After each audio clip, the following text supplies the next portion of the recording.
আল্লাহর নবী জীবনের শেষ নামাজ জামাতে আদায় করেছেন, জীবনের শেষ নামাজটাও জামাতে আদায় করলেন। তখন তার এমন অবস্থা, এত অসুস্থ, দাঁড়াতে পারেন না, হাঁটতে পারেন না। দুইজন সাহাবীর কাঁধের উপরে ভর করে তারপরে বহু কষ্ট করে মসজিদে গিয়ে নামাজ আদায় করেছেন। খুতবা দিয়েছেন, বললেন, খুতবা দিতে গিয়ে বললেন, আজ থেকে মসজিদে নববীর চতুর্দিকের সকলের দরজা বন্ধ হয়ে যাবে, শুধু আবু বকরের দরজাটা খোলা থাকবে। আল্লাহর নবী বললেন, আল্লাহ রাব্বুল আলামিন এই পৃথিবীতে তার এক বান্দাকে জাগতিক সব সম্পদ দিতে চেয়েছিলেন, কিন্তু সে বান্দা সব জাগতিক সম্পদকে উপেক্ষা করে মাবুদের সঙ্গে দেখা করা বেশি জরুরি, বেশি পছন্দ মনে করেছেন। এতটুকুন কথা নবীজি বললেন, কেউ কিছু বুঝলো না। হযরতে আবু বকর রাদিয়াল্লাহু তাআলা আনহু হুজুরের এই কথা শুনে কাঁদতে কাঁদতে তিনি অস্থির হয়ে যাচ্ছেন। সাহাবীরা চিন্তা করলেন, হুজুর কার কথা বলেছেন, তাতে কান্নার কি আছে? বয়োবৃদ্ধ, জ্ঞান বৃদ্ধ হযরতে আবু বকর রাদিয়াল্লাহু তাআলা আনহু বুঝতে পেরেছেন এই পৃথিবীর সব সম্পদ তো আল্লাহ হুজুরকেই দিতে চেয়েছিলেন।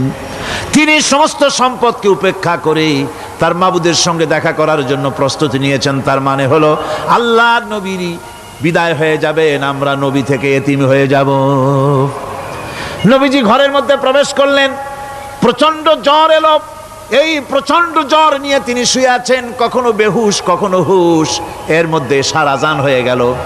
সাহাবীরা বহুক্ষণ অপেক্ষা করে হযরত আবু বকরের ইমামতিতে নামাজ শুরু করলেন। হুজুরের হুশ এলো, প্রশ্ন করলেন, আয়েশা রে, এখন কোন সময়?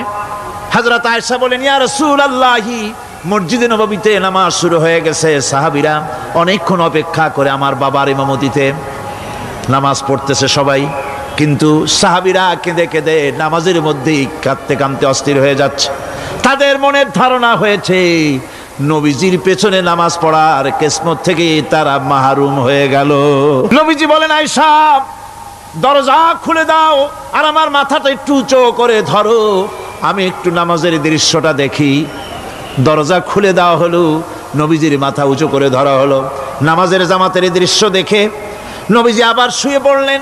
হযরতে মা আয়েশা লক্ষ্য করে দেখেন নবীজির দুই চোখের কোনা দিয়া পানি পড়তেছে। মা আয়েশা জিজ্ঞেস করেন, ইয়া রাসূলুল্লাহ, হে, নামাজের দৃশ্য দেখে চোখে কেন পানি এলো?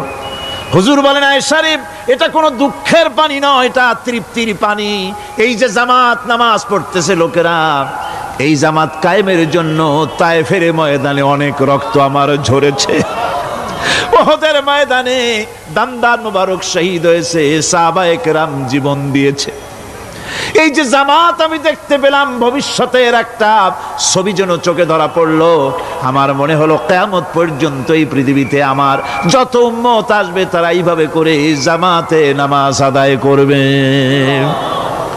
নবীজির মাথার কাছে মালাকুল মউত যখন এসে গেছেন, আমার ভাইরা, এই পৃথিবীতে যত নবীরা এসেছিলেন মৃত্যুর সময় সমস্ত নবীরা শেষ কথা যেটা বলেছেন, হাদিস, সমস্ত নবীরা উম্মতের জন্য মৃত্যুর মুহূর্তে শেষ কথা যেটা বলেছেন সেটা হলো আসসালাত, আসসালাত, নামাজ, নামাজ।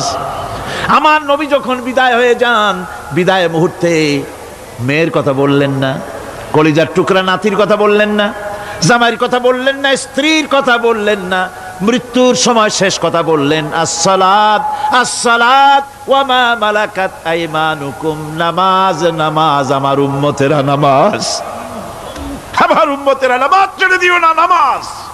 যেই নবী উম্মতের জন্য এত কাঁদলেন, নামাজের জন্য এত কথা বলে গেলেন, আল্লাহ রাব্বুল আলামিন নামাজের জন্য এত নির্দেশ করলেন, নবীজি ইন্তেকালের সময় নামাজের কথা বলে দিলেন, সেই মুসলমান আজ নামাজ আদায় করে না, নামাজ পড়ে তো নামাজ শুদ্ধ হয় না। হযরতে হুযায়ফা রাদিয়াল্লাহু তাআলা আনহু তিনি একবার ইয়েমেন সফর করেছিলেন, এক মসজিদে নামাজ পড়লেন। একজনকে তিনি নামাজ পড়তে দেখলেন, নামাজ পড়তে দেখে তিনি অপেক্ষা করলেন। লোকটার নামাজ হয়ে যাওয়ার পর তিনি প্রশ্ন করলেন, আল্লাহর বান্দা, তুমি কতদিন এরকমের নামাজ পড়তেছ? তিনি বললেন, প্রায় 40 বছর তো হবে আমি এরকম নামাজ পড়তেছি। হযরতে হুযায়ফা বলেন, তুমি কি আমারে চেনো? কয়, না চিনি না। হযরত হুযায়ফা বললেন, আল্লাহর বান্দা শোনো, আমি হচ্ছি আল্লাহর নবী মুহাম্মদুর রাসূলুল্লাহ সাল্লাল্লাহু আলাইহি সাল্লামের সাহাবী হুযায়ফা। ও আল্লাহর বান্দা, তুমি যেভাবে নামাজ পড়েছো এই রকম যদি 40 বছর নামাজ পড়ে থাকো, আল্লাহর কসম করে বলি, নবীজি যে নামাজ শিখাইছেন তোমার সে নামাজ হয় নাই। রাসূলুল্লাহর নামাজ হয় নাই, নামাজ পড়লেই হবে না। রাসূলুল্লাহ বলেছেন, সাল্লু কামা রাআইতুমুনি উসাল্লি, নামাজ পড়ো সেইভাবে যেভাবে আমারে পড়তে দেখো। ভাইরা, রাসূল করিম সাল্লাল্লাহু আলাইহি ওয়াসাল্লামের যে নামাজ, হুজুর যেভাবে নামাজ পড়েছেন, হাদিসে যা পাওয়া যায়, হাদিসে বুখারীতে সব আছে, দেখে নেবেন, সেইভাবে নামাজটা আদায় করে নেবেন। কিয়ামতের দিন আল্লাহ রাব্বুল আলামিন সর্বপ্রথম বান্দাকে প্রশ্ন করবেন কি? বুখারী শরীফে এসেছে, আন আবি হুরায়রা রাদিয়াল্লাহু তাআলা قال سمعت رسول الله صلى الله عليه وسلم يقول إنما يحاسب به العبد يوم القيامة من عمله صلاته। বুখারী শরীফের হাদিস, আল্লাহ রাব্বুল আলামিনের নবী বলেন, হযরত আবু হুরায়রা হাদিস খানা বর্ণনা করেছেন, তিনি বলেন যে আমি রাসূলের মুখে শুনেছি, কিয়ামতের দিন আল্লাহ রাব্বুল আলামিন সর্বপ্রথম তার বান্দার কাছে প্রশ্ন করবেন, বান্দা নামাজ আদায় করেছিলি কিনা। নামাজ সর্বপ্রথম প্রশ্ন। যেরকম সর্বপ্রথম প্রশ্নটা কি? নামাজ। এই নামাজ আপনার বাচ্চাদেরকে যখন 7 বছর বয়স হবে নামাজের হুকুম করবেন, 10 বছরে নামাজ না পড়লে প্রহার করতে বলা হয়েছে। নামাজের জন্য কড়াকড়ি করতে হবে। পুরুষ নারী মেয়েদের মাসের ভিতরে কখনো কখনো তাদের যে সমস্ত মাসলা মাসাইল আছে সেই অনুযায়ী কখনো তাদের ক্ষমা আছে, বাকি তাদের নামাজ পড়তে হবে।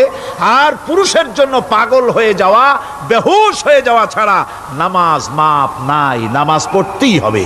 এই যে নামাজ না হলে ঈমান থাকবে না, ঈমান নষ্ট হবে, কিয়ামতে জাহান্নামে যাওয়া লাগবে। এসব কথা শোনার পর আজকের তাফসীরুল কোরআন মাহফিলে আমরা কি ওয়াদা করতে পারি যে আমরা মালাকুল মউত যতক্ষণ পর্যন্ত আমাদের মাথার কাছে না আসবে নামাজ ছেড়ে দেব না?